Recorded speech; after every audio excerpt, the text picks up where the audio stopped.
Hi everyone, welcome to another cooking session with me. Today we'll be making oxtail pot roast, and this is just me showing you what you will see at the end if you follow along. So stay tuned. So now let's move on to the ingredient list. This is everything we're gonna need to make this delicious meal, and of course, I'm just saying it because I think it is. But so we have an oxtail, the main, the main star of the meal, and moving on to our seasonings, so I have pepper flake, some smoked paprika, black pepper, thyme, and some bay leaves for like just enhancement of flavor. So we also need tomato paste, some oil to stir, like to smear the beef.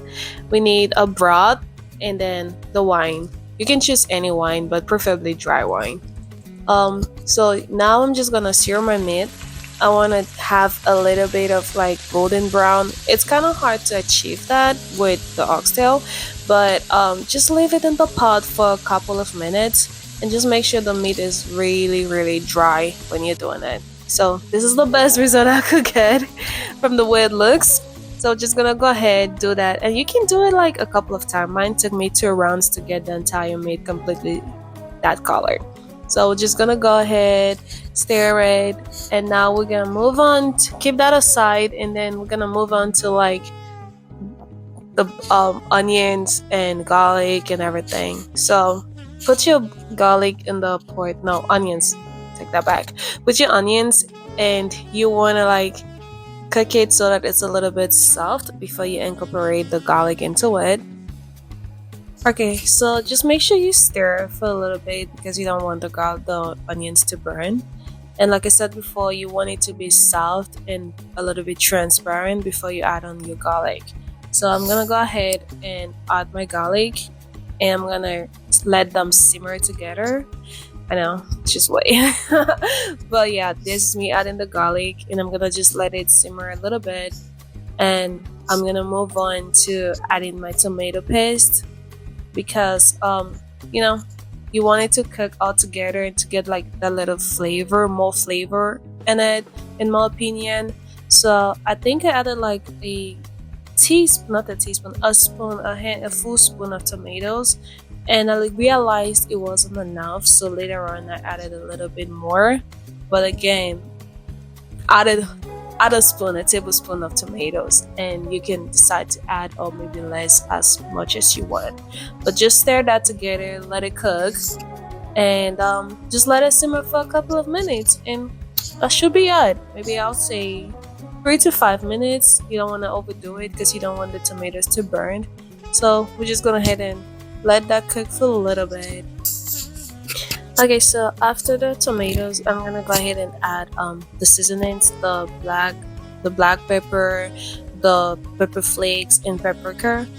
These are optional. You could just put black pepper, but I wanted the pepper flakes because I know it's not gonna be spicy, but it just adds a little bit more to it, not making the food too bland in my opinion. So do add it or not. It's like I said again, consumer discretion. You can choose to add it or not. But yeah, just let that cook all together. And after a couple of minutes of simmering, you're gonna add your wine. You don't have to over stir it. But it's okay. Go ahead and add your wine into the pot, and we're gonna bring that to, what's the word for it? I mean, I don't know. Well, you just want to cook your wine. You just want to cook your wine to the point that it's not too liquidy, but the wine would have cooked a little bit. So yeah, and after the wine is a little bit cooked, we're going to add on a beef broth, which you're gonna see in a minute. Okay, so I remember. So when the wine has reduced completely, you're gonna go ahead and add your beef broth. And for this, I think I made my own beef broth. I didn't buy any in the store. I got like this bouillon like from Costco and mixed it in water. So it's a little bit salty, so I didn't add any salt to my cooking. But once you mix that following the guidelines, obviously you're gonna go ahead and add your meat, the meat that we stirred, like cooked a little bit earlier. So add that to the pot, add your bay leaf and your thyme, and it doesn't have to be perfect. I just I'm just weird. But we're just gonna go ahead and add that, and then we're gonna add in some carrots and celery. I know I didn't show the cutting of this, but I did prep this earlier and kept it in the fridge just to make things easier for me. And we're gonna go ahead and add those.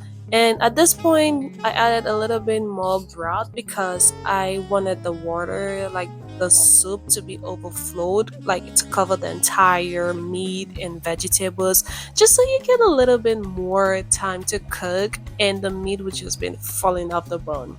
So after, and we're gonna place that in the oven for like 2 to 3 hours. This is what it should look like after an hour. And here's the final result after 2 hours.